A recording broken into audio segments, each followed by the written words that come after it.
চ্যানেলটি সাবস্ক্রাইব করে সাথেই থাকবেন। বাবাকে হুমকি, কোটা আন্দোলন থেকে সরে না দাঁড়ালে ছেলের লাশ পাবেন। সরকারি চাকরিতে কোটা ব্যবস্থা বাতিল করে 2018 সালের পরিপত্র বহাল রাখার দাবিতে লাগাতার অবরোধ কর্মসূচি পালন করছেন চট্টগ্রাম বিশ্ববিদ্যালয়ের শিক্ষার্থীরাও। গতকাল বিকেলে তারা চট্টগ্রাম নগরের লালখান বাজার এলাকায় সড়ক অবরোধ করেন। কোটা বিরোধী আন্দোলনের চট্টগ্রাম বিশ্ববিদ্যালয়ের অন্যতম সমন্বয়কের বাবার মুঠোফোনে হুমকি দেওয়ার অভিযোগ উঠেছে। গতকাল রোববার রাত 10:25 এই ঘটনা ঘটে। মুঠোফোনে হুমকিদাতা বলেছেন, আপনার ছেলে কোটা আন্দোলন থেকে সরে না দাঁড়ালে তার লাশ পাবেন। কোটা বিরোধী আন্দোলনের ওই সমন্বয়কারীর নাম খান তালাত মাহমুদ। তিনি বিশ্ববিদ্যালয়ের নাট্যকলা বিভাগের 2023-24 শিক্ষাবর্ষের ছাত্র।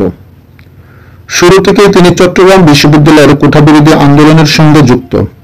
বর্তমানে তিনি বৈষম্য বিরোধী ছাত্র আন্দোলন চট্টগ্রাম বিশ্ববিদ্যালয়ের অন্যতম সমন্বয়কের দায়িত্বে আছেন। ঘটনার বর্ণনা দিয়ে খান তালাত মাহমুদ বলেন, রাত 10:25 দিকে একটি মুঠোফোন নম্বর থেকে আমার বাবাকে ফোন দিয়ে হুমকি দেওয়া হয়েছে। ওই হুমকিদাতা আমার বাবাকে বলেছেন, আপনার ছেলে যদি কোটা আন্দোলন থেকে সরে না দাঁড়ায় তাহলে তার লাশ পাবেন। খান তালাত মাহমুদ বলেন, বিভিন্ন মাধ্যমে হুমকি দেওয়া ওই ব্যক্তির পরিচয়ের ব্যাপারে নিশ্চিত হতে পেরেছেন। ওই ব্যক্তির নাম হৃদয় আহমেদ। হৃদয় আহমেদ ছাত্রলীগের কর্মী। তিনিও বিশ্ববিদ্যালয়ের নাট্যকলা বিভাগের ছাত্র। তিনি বিশ্ববিদ্যালয়ের শাখা ছাত্রলীগের উপপক্ষ চুজ ফ্রেন্ডস উইথ কেয়ারের কর্মী হিসেবে পরিচিত। থাকেন বিশ্ববিদ্যালয়ের শাহ আমানত হলে। সমন্বয়কারী খান তালাত মাহমুদ বলেন, ভয়ভীতি দেখিয়ে আন্দোলন দমিয়ে রাখা যাবে না। দাবি আদায় না হওয়া পর্যন্ত আমরা আন্দোলন চালিয়ে যাব।